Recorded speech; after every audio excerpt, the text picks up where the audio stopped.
I'm your host, Bob Mackin, and this is the theBreaker.news podcast for the week of April 18th, 2021.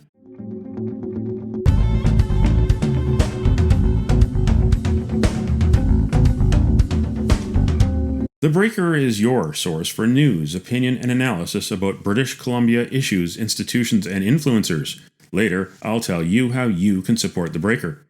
So, what's on edition number 182? We've got headlines from the Pacific Rim and the Pacific Northwest, the Is It Just Me commentary, I award a virtual Nanaimo bar to a difference maker, and the Big Deal feature. Peter German, whose 2 blockbuster reports led to the Cullen Commission, testifies at the public inquiry into money laundering as it enters its final phase. And hear clips from a new documentary about British Columbia's broken Freedom of Information system and why we need a duty to document law. But first, is it just me?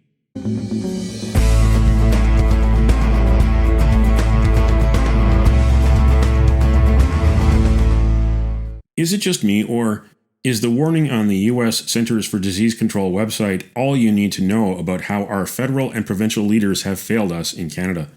It's under the headline COVID-19 in Canada, and it says Level 4, very high level of COVID-19 in Canada. Travelers should avoid all travel to Canada. Because of the current situation in Canada, even fully vaccinated travelers may be at risk for getting and spreading COVID-19 variants and should avoid all travel to Canada. That's what it says. Canada is suffering rapidly spreading virus mutations, and there is not enough vaccine to go around. The health of the country and the economy continue to suffer. So, if Justin Trudeau asks you to re-elect the Liberal government in a snap election sometime this year, remember that the United States called Canada too dangerous to visit. What do you think? Email Bob at theBreaker.news.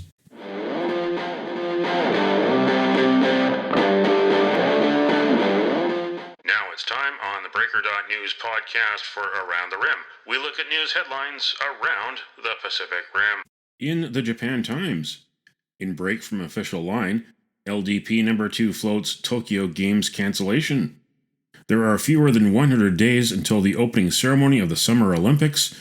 Toshihiro Nikai, Secretary General of the ruling Liberal Democratic Party, said that canceling the Tokyo Games is still an option, a rare admission by a top official that has cast further doubt upon the postponed sporting event. His remarks came as a surprise, since public officials, organizers, and stakeholders have been steadfast in their public support for holding the Summer Games in July despite the ongoing coronavirus pandemic. Experts warn that even holding the games without spectators would still be dangerous if COVID-19 is running rampant. In Apple Daily, travel wave to usher in one of the busiest Golden Week holidays in Chinese history. Chinese Labor Day weekend in May could shape up as one of the busiest Golden Weeks ever, as 200 million people in mainland China have booked travel holidays in anticipation of the easing of COVID-19 travel and quarantine rules. There were 102 million people who traveled during the Qingming Festival in April, according to China's Ministry of Culture and Tourism, which is 94.5% up to pre-pandemic levels. ABC News Australia, Dance Troupe 101 Doll Squadron defends performance at HMAS supply launch in Sydney. A Sydney dance troupe's performance at the launch of a new $2 billion Navy ship was panned as inappropriate. The dancers say coverage by the ABC and other media made them feel threatened and unsafe after footage of the routine went viral. In a widely circulated ABC video, the troupe is seen twerking in front of the stony-faced dignitaries attending the launch of the HMAS Supply in Woolloomooloo. Yes, Woolloomooloo. The group's director, Maya Sheridan, said the performance had been, quote, taken out of context, end quote, and was, quote, in no way meant to be disrespectful, end quote. That's Around the Rim on this edition of the Breaker.news podcast.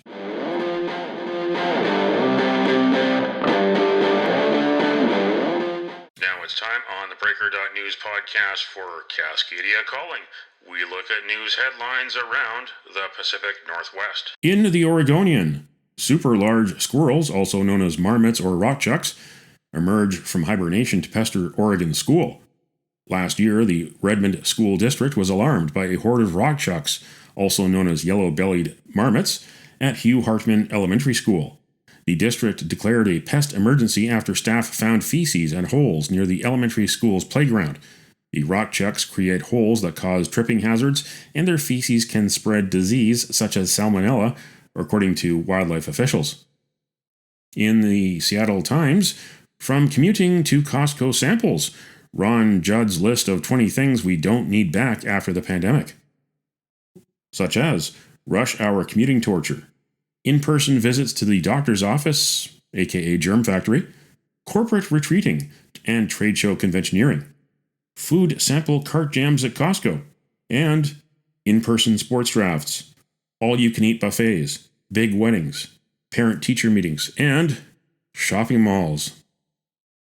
In the Richmond News, teachers at New Richmond Private School told to tread lightly.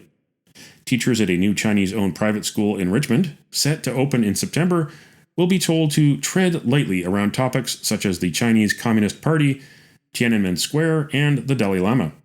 Regardless, students will be credited with a British Columbia education. The Chaoyun International School on Bird Road was granted its certificate to operate from the BC Ministry of Education in March and is now open for registration with tuition fees between $15,000 and $23,000. Greg Corey, head of school, said teachers won't censor these 3 topics, but they will be told to redirect the conversation. And this week in theBreaker.news, these headlines. COVID exclusive. Fraser health officials talk pandemic stress. Surge planning and vaccine challenges.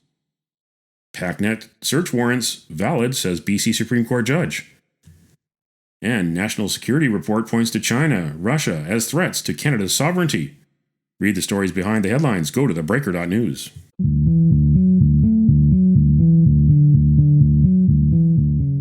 This is the Big Deal feature on the Breaker.news podcast. A new documentary from director Dwayne Beaver released April 16th.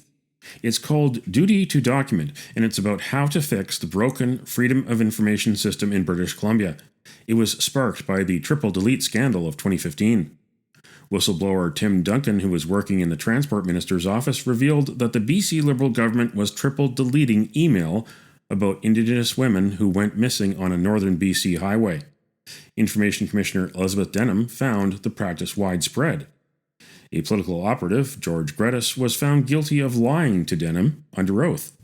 But the actual deleting, that was not against the law, because there is no duty to document law. It's 2021 now, and the NDP is in power, but little has changed. The documentary includes clips from Elizabeth Denham, who is now the United Kingdom's Information Commissioner.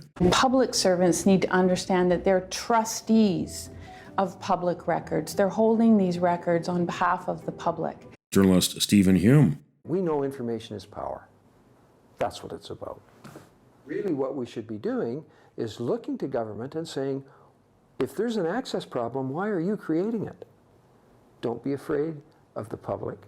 Don't treat the public as though it were some kind of clandestine enemy that's trying to steal your information. Lawyer Rob Botterill, who helped draft the original BC Freedom of Information law in 1993. So the combination of not writing down critical information supporting decisions, plus the narrow interpretation of sections like the policy advice exception, the cabinet confidences exception, and Section 25 public interest disclosure provision resulted in citizens not getting the information they needed and deserve. I mean, they paid for the development of this information to hold government accountable. Elizabeth Denham. Some of our reports have identified behaviors such as failure to document important decisions, workarounds of FOI requirements,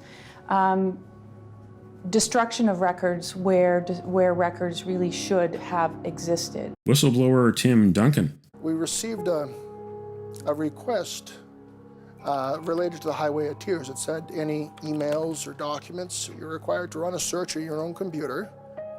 I did that and had a whole series of hits, probably about 12 to 18. I alerted our ministerial assistant. He came over to the computer, took a look at the emails really quickly, and told me to delete them.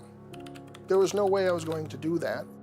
He took over my computer and deleted them out of the system. Elizabeth Denham. There should be a penalty for improperly destroying documents, and that's an important recommendation that my office made to the committee reviewing the legislation. So I have called for a duty to document. For more information on the Duty to Document documentary, go to infoandprivacy.ca.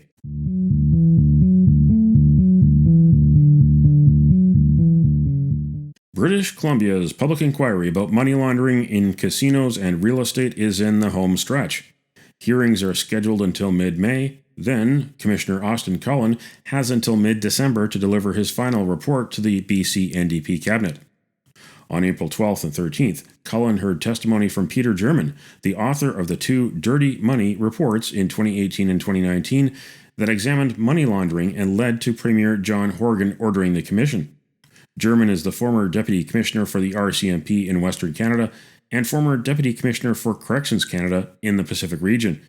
He is also a law professor and the president of the International Centre for Criminal Law Reform at the University of British Columbia. Commission Counsel Brock Martland asked German if he thinks that governments lack the political will to solve the problem. That's a really difficult question. The problem that government has is priorities. We've got education, we've got health. There are so many things that government has to deal with, and law enforcement, crime, money laundering is just one more of those issues. So I fully appreciate that for government, it's not about this issue and this issue alone, as it might be for me, so to speak. So there's always that balance in government. I think we've seen movement in this province that we haven't seen in other provinces. Certainly, I think the initiative to commission these reports in the first place showed considerable foresight by the Attorney General. Obviously wanted to make a difference, wanted to inquire into this area. We haven't seen that in other provinces, with, I would say, the possible exception of Quebec, which has also done a lot of work, and I refer there to the Charbonneau Commission and everything surrounding it. That's at the provincial level, which isn't to say that the others have neglected it. As I say, it's a matter of priorities. At the federal level, since my reports, we do know that the Public Safety Minister has announced certain initiatives in this area, and not necessarily because of my reports, don't get me wrong, but for whatever reasons. Budget 2019 did have various provisions. We see a movement towards beneficial ownership registries. There are a lot of things going on. So I would be really reluctant to say that governments don't have the political will, or the bureaucracies don't have the political will. I think both at the provincial and federal level, we are much more alive to this issue now than before, and largely because of what we've seen from the provincial government here in this province highlighting this issue. But I think there's a long way to go, and one of the concerns that I would have is that recommendations can get lost, whether it's recommendations from my reports, whether it's recommendations from your commission. At the end of the day, what becomes of them? And we know that governments have a short time frame. We elect governments every 5 years or less. So bureaucracies continue, though. And oftentimes the recommendations go into the bureaucracy writ large, and they come out quite different than they went in. Sometimes for good reason, sometimes maybe not. What I'd like to ask you next is if you could offer your views on what you see as being distinctive or unusual about money laundering activity in this province as compared to other parts of the world. Yeah, I think it really is a reflection on our environment, and that would be the same wherever you go. The environment in, let's say, Toronto is different than here to a certain degree. Similarly, Quebec and so forth. But here in British Columbia and Vancouver, we are uniquely situated in terms of our geopolitical setup. We are in many ways an Asian-looking city.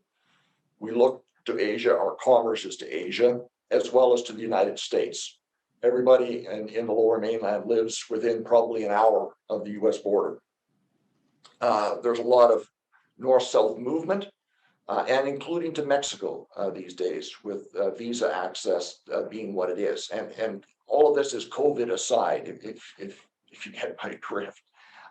So you've got a large port, you've got large airport, among the largest on the western seaboard of North America. We are a high-tech location here in Vancouver and British Columbia. We have excellent financial systems. We have excellent communication systems. We're really well situated, and it's a prosperous economy. We also have a really ethnically diverse province and city, which is really, I think, one of the things that makes it so appealing to live here in terms of culture, ethnicity, and everything else. We are quite unique. On the flip side of this, organized crime sees all of these reasons as well. All of those issues that make this a great place to live also make it quite attractive, in my opinion, to organized crime.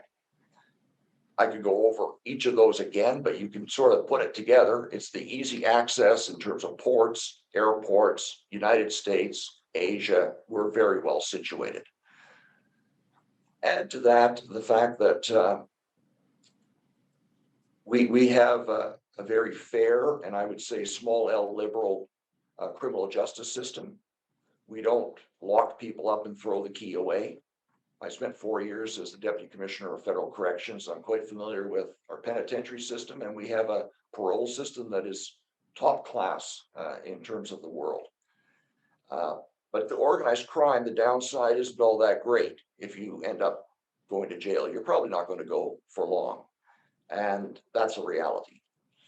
We've also made it very difficult in recent years, and this isn't work of any one person, but through a collection of circumstances, very difficult to investigate financial crime in this country.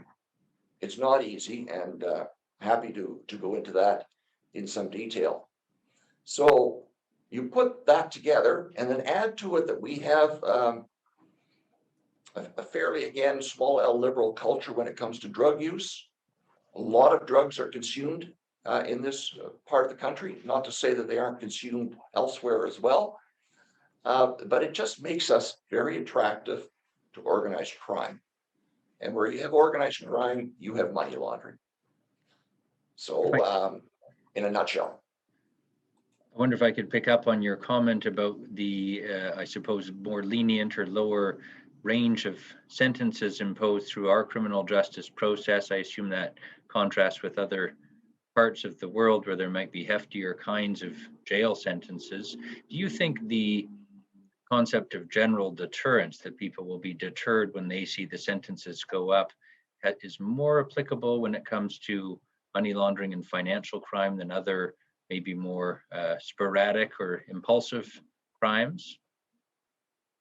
Well, they don't pretend to be a criminologist.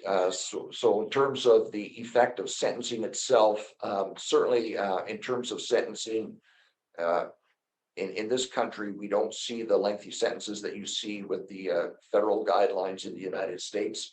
But I think that's just one part of it.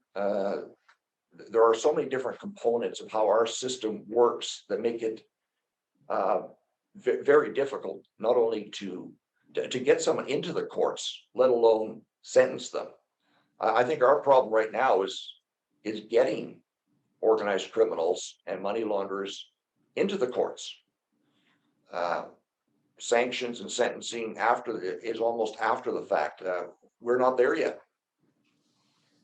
Yeah, I suppose to be deterrent, it's not simply the quantum, it's the fact of the charges being brought and a conviction achieved before you even get to sentencing. Correct. I'd like to pick up on one other thing you said with respect to the challenge in investigating financial crime, without taking you on a 40-minute jog down that path. Do you have a few thoughts, though, maybe in a quicker way that would help us understand why do you say that it's hard to investigate financial crime? Yep. Well, I'm the first person to say that, I'm really glad that we have a Charter of Rights in this country. It's done amazing things for us as Canadians, and it certainly reflects our society. However, there's another side to that, and that is that there are certain lines of cases which have made it very difficult for for criminal investigations, for financial crime investigations. I would say the Stinchcombe line of cases. Stinchcombe itself, quite frankly, I think is a great case. The ability for a person charged with a crime to see what they're accused of is important. But over the years, Stinchcombe has broadened and broadened, and now we have Jordan, which has essentially put a time frame on that period after charge. So you've got financial crime cases that take a long time to investigate. You have Stinchcombe disclosure, which takes a long time after charge approval. And then you're all of a sudden met with Jordan. That was Peter German testifying April 12th at the Cullen Commission on Money Laundering in BC. This week's testimony includes former Premier Christy Clark. Go to cullencommission.ca. All right, well, what's happening, man? You got Marshawn Lynch here, man, better known as the boy, the kid, beast mode, man. Talk about the odd couple. Former Seattle Seahawks running back Marshawn Lynch sat down virtually with Dr. Anthony Fauci to talk about the vaccine rollout. Lynch preferred to let his hands and feet do the talking when he was a Seahawk. Now times have changed. Here's a clip from the 32-minute interview. Pleasure to meet the Dr. Fauci himself. You understand me? What's happening, big dog? Thank you. It's good to be with you, Marshawn. No problem. Did you understand anything I just said? Yeah, I got it. I'm good at that. All right. Good. It sounds like we on path. Yep, we're on a path. Yeah, what's going on, boss man?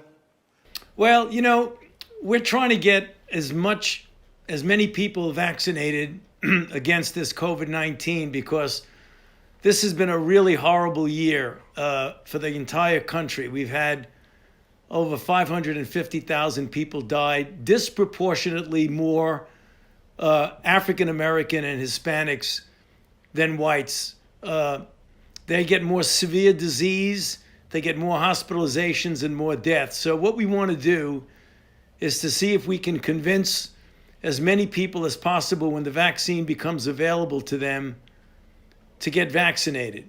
So grab some Skittles and go watch the whole thing. Find it at Marshawn Lynch Beast Mode Productions on YouTube. Maybe someone should give Beast Mode his own talk show. We're all in this together, and we've got to brave this stormy weather. You can count on us, we're your neighbor.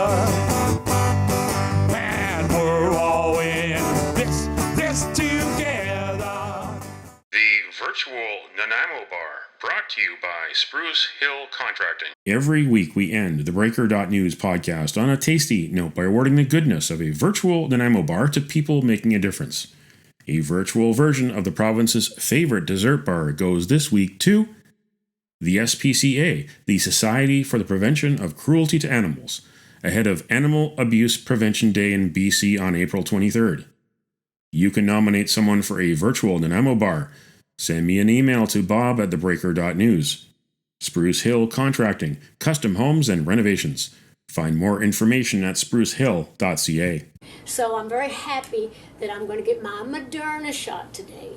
And I wanted to tell everybody, I think you should get out there and do it too. I even changed one of my songs to fit the occasion. It goes, vaccine, vaccine, vaccine, vaccine. I'm begging of you, please don't hesitate. Vaccine, vaccine, vaccine, vaccine. 'Cause once you're dead, then that's a bit too late. I know I'm trying to be funny now, but I'm dead serious about the vaccine. I think we all want to get back to normal, whatever that is, and that would be a great shot in the arm, wouldn't it? Those are the sounds of country music legend and actress Dolly Parton on Twitter. That's it for the Breaker.news podcast for the week of April 18th, 2021. I'm Bob Mackin. Thanks for joining me. Did you know that on April 18th in 1999, Wayne Gretzky played his last game of his NHL career? Number 99 had an assist in the game, his 2,857th and last career point on the ice at Madison Square Garden. Now you know.